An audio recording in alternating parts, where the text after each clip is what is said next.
Let's start. User-friendly inference with RxInfer projected-to constraints. Okay, very crazy name. So, fearless probabilistic programming with RxInfer. Unfortunately, I was not able to change it on pre-talks, but when you do in probabilistic programming, you have two fears. You have a fear that you will write a very generic model and it will not run, in a sense that computational time would be so big that you will never infer it back. Another fear that you will write that in a framework which you implement in it, you will implement it, but it will just not run. So, which kinda two things. But before I will start, like, what is probabilistic programming? I will do it. It would be simple presentation. We have a lunch before me and a sponsor talk, so I will try to keep it simple as possible. So this morning we all drink coffee, yeah. And I suppose if many people holding tea, not coffee, there's something going wrong, yeah. So probably there is like inherent quality of coffee that somehow influences will this specific person would drink it or not. It's like very simple Bayesian model, which kinda in essence of probabilistic programming. We want from observations to find out what's actually the inner parameters we do not observe, like a quality of coffee. I haven't tried it, but I had some observations.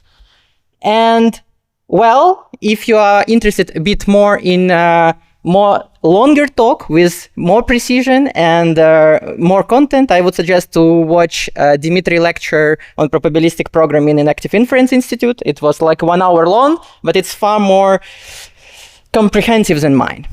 And if you would watch it, you would find out that there is answer for all problems. It's called Bayesian rule. And there is, but unfortunately there is a problem. We cannot compute it most of the time.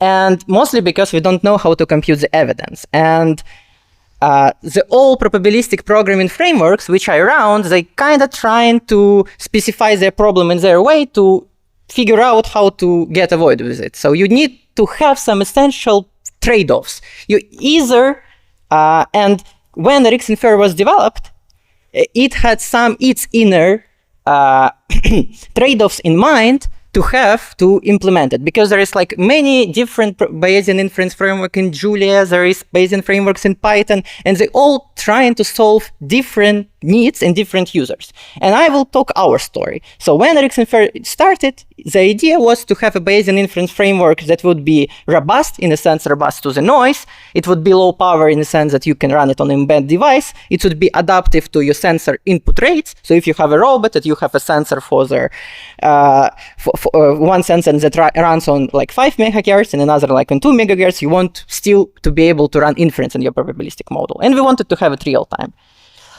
And well, how do we achieve it? There is 3 main like components that was designed in RxInfer when it was made. It's reactive message passing to adapt robustness to our high rates. It's variational inference and factor graphs. And let's just a bit decouple what does this word means. So factor graphs, it's just a representation of your probabilistic model. Here we have a simple linear state space model, and RxInfer implements a language called graph PPL, where you can like pretty easily to specify this model. And that's it about factor graph. Why do we need it? It's a bit of a details, so watch Dmitry's talk and you will find out, but there's like one very good computational reasons of composability, which you see as very good notes, that you can decompose inference in this model by running inference on each sub-edge, which is like random variables here. And well, but what's about variational inference? The idea that you can pose any Bayesian inference problem as an optimizational task. And however, by itself, Bayesian inference is an integration problem.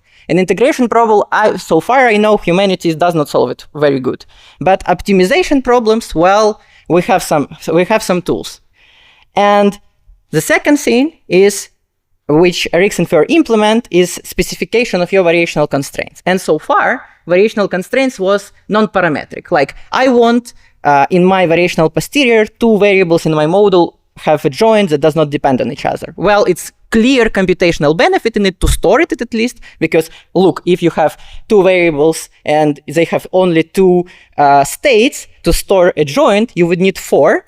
you will need better 3 variables. Okay, you will need 8 cells to store all combinations of 3 variables, but for the decomposed mean field you will need only 6 cells. So mean field scales linearly and joins scale exponentially. That is the problem of an essence of the essence of it. And well, however, RxInfer delivers on these promises for very big set of models. There is a problems of expressiveness because of this initial trade-offs that it was done, and it was done around it. The problem that a lot of models that people come in, and you and mine specifically, when I'm coming and want to run in RxInfer, you cannot just express them because they do not fit in this non-parametric language, or either you cannot decompose it very nice in this vector graph. So.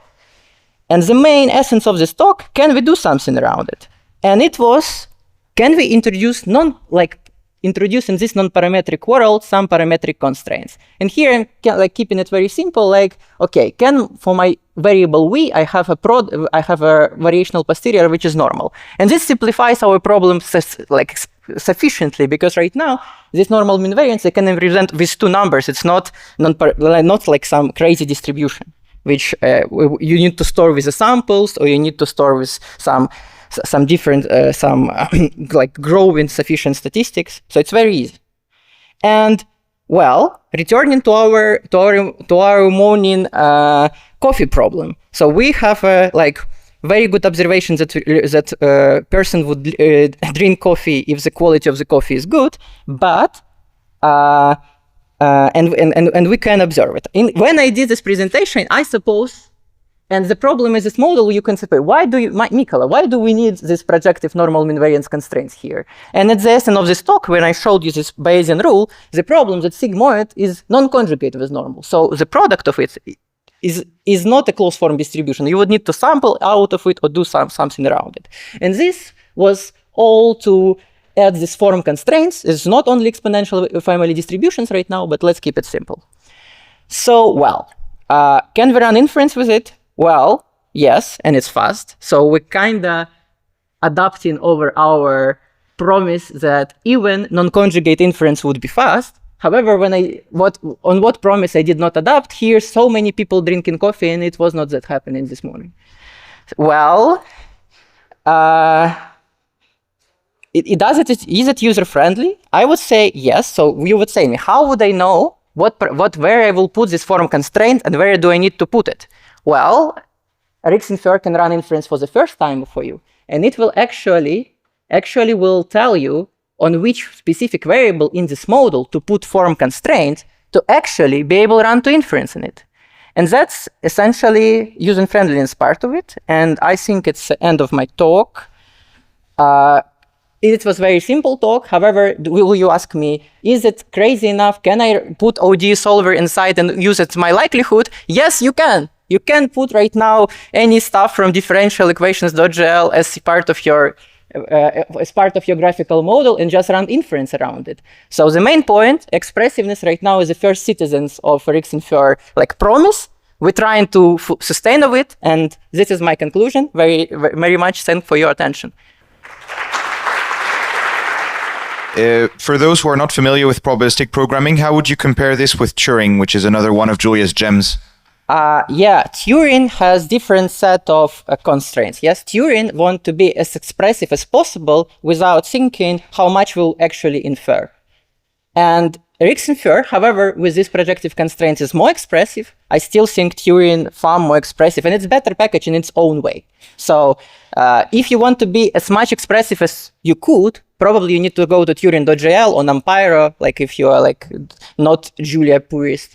But if you want to be expressive enough and very fast, then you need to go to RxInfer.